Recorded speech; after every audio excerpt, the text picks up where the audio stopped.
इस वक्त मेरे को काफ़ी अच्छी खुशी महसूस हो रही है। दूसरी बात ये है कि मेरी बेटी ने काफ़ी संघर्ष करा इस बारे में। तो ये समझ लो कि हमारी आर्थिक स्थिति बहुत ज़्यादा ख़राब थी पहले। हम एक झुग्गी झोपड़ी में आज़ाद नगर में अशोक गार्डन में रहते थे। जब हमने बच्ची की पढ़ाई को देखा इस स्तर पे कि इसकी पढ़ाई बहुत अच्छी है और इस लायक ये कर सकती है, तो मन में तो ख्वाब सपने भी जागने लगते हैं।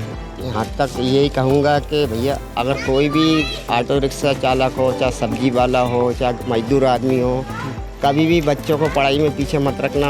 अपनी जितना भी हो सके उनको पढ़ाई लिखाई में हमेशा पूरा सहयोग करना। और एक दिन ये बच्चे जो बच्चियाँ जो हैं, लड़कियाँ ख़ास तौर पे, लड़कियाँ तो माँ बाप का गौरव होती हैं, मान सम्मान बढ़ाती हैं, तो इनके लिए कभी पढ़ाई लिखाई में पीछे मत करना। राजधानी भोपाल में ऑटो रिक्शा चालक की बेटी ने जो है पूरे शहर का नाम रोशन किया है और उनके पिताजी हमारे साथ हैं इस वक्त। सर, कैसा लग रहा है आपकी बेटी ने इतना बड़ा एग्ज़ाम को पास किया है, किस तरह से आपको जो है फीलिंग आ रही है? इस वक्त मेरे को काफ़ी अच्छी खुशी महसूस हो रही है। दूसरी बात ये है कि मेरी बेटी ने काफ़ी संघर्ष करा इस बारे में, काफ़ी परेशानी उठाई, काफ़ी मुसीबत उठाई। किस तरह का संघर्ष करते आए आपके परिवार में? आपकी बेटी ने किस प्रकार से संघर्ष किया? संघर्ष तो ये समझ लो कि हमारी आर्थिक स्थिति बहुत ज़्यादा ख़राब थी पहले। हम एक झुग्गी झोपड़ी में आज़ाद नगर में अशोक गार्डन में रहते थे। वहाँ से जब बिटिया पढ़ाई शुरू करी थी, उस वक़्त का हालत हमारे बहुत गंभीर थे, यानी कि इनकम बहुत कम थी और खर्चे बहुत ज़्यादा थे। लेकिन ये था कि बच्चों का पढ़ाने का हमारा एक सपना था, जुनून था कि इनको आगे बढ़ाना है, इस पोजीशन पर पहुँचाना है। इसलिए हम लोगों ने मैंने भी काफ़ी संघर्ष करा, लोडिंग ऑटो चढ़ाया, इससे घर का पूरा नहीं हो पाता था। इसके बाद ही मेंटेनेंस पूरा नहीं कर पाते थे हम लोग, तो फिर हमारी बाइक ने भी मेरा साथ दिया। उन्होंने घर का झाड़ू पोछा, बर्तन का काम शुरू किया।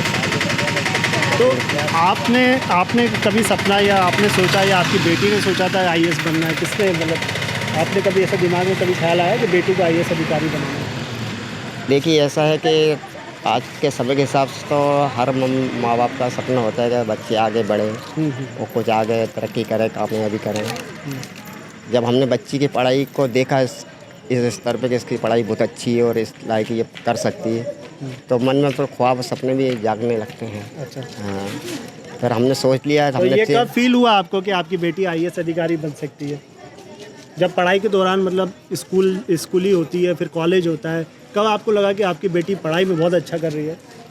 ये स्कूल के टाइम पे तो ऐसा नहीं लगता था जब बच्चे छोटे थे। जब थोड़े धीरे धीरे समय के साथ बढ़ते गए, इनकी पढ़ाई बढ़ती गई। अच्छा। जब ये इतना संग में पढ़ाई करती थी, यानी 10-10, 12-12 घंटे। कहा जाता है ना कि पूत के पाँव पालने में दिख जाते हैं, तो जो मतलब इस तरह के जो बच्चे होते हैं वो माँ बाप को लगने लग जाता है ये कुछ बड़ा करेगा।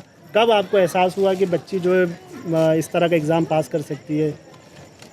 ये तो सर ऐसा है ना, अब देखो जब इनकी 10वीं 11वीं 12वीं होने लगी थी, 8वीं 10वीं के बाद ही, तो ये पढ़ाई इस तरह की करती, तो फिर मैंने भी मन में सोचा मैं कि नहीं, मैं इनकी बच्ची की पढ़ाई बहुत अच्छी है और इसको इस लेवल पर पहुंचाएंगे अपन कि ये आगे चल के देश का नाम रोशन करे, तरक्की करे। मतलब जब आपको पता चला उसके बाद से आपने और संघर्ष शुरू कर दिया और बच्ची को मतलब पढ़ाने के लिए पूरी ताकत झोंक दी? जी। पहले तो ऐसा था कि यहाँ तक अपनी की पढ़ाई शुरू हुई, पढ़ते थे बच्चे, जब अपन को ऐसा लगने लगा कि नहीं ये बच्चे काफ़ी मेहनत करेंगे, संघर्ष करेंगे, अच्छी पढ़ाई, फिर मन में ऐसी जागरूकता हुई कि मतलब ये सोच लिया था हमने कि अब जितना ये पढ़ना चाहेंगे हम उतना इनको पढ़ाएंगे, चाहे हमको कुछ भी करना पड़े।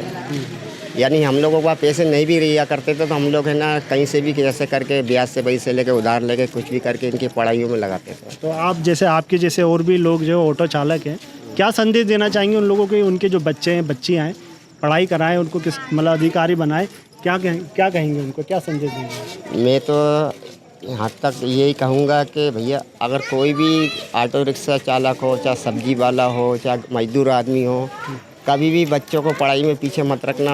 अपनी जितना भी हो सके उनको पढ़ाई लिखाई में हमेशा पूरा सहयोग करना।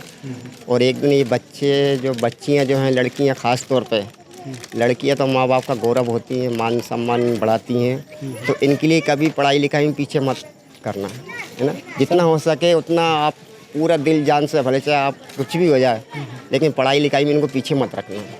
क्या नाम है सर आपका? मेरा नाम प्रकाश साहू। ये थे प्रकाश साहू जी, जिनका कहना है कि भाई बेटियां जो है घर का मान और सम्मान होती है। उनको चाहे गरीब हो चाहे अमीर हो, सभी को अपनी बेटियों को खासतौर पर पढ़ाई में, एजुकेशन में विशेष ध्यान देना चाहिए। और इस प्रकार से बेटियां अपने ज़िले और शहर का नाम रोशन करती हैं, तो उन्हें लगातार जो है पढ़ाई में सहयोग करना चाहिए। और आगे भी अगर वो पढ़ना चाहती है तो उन्हें पढ़ाना चाहिए, ना कि उनकी शादी करना चाहिए। मैं वन इंडिया भोपाल से एलन।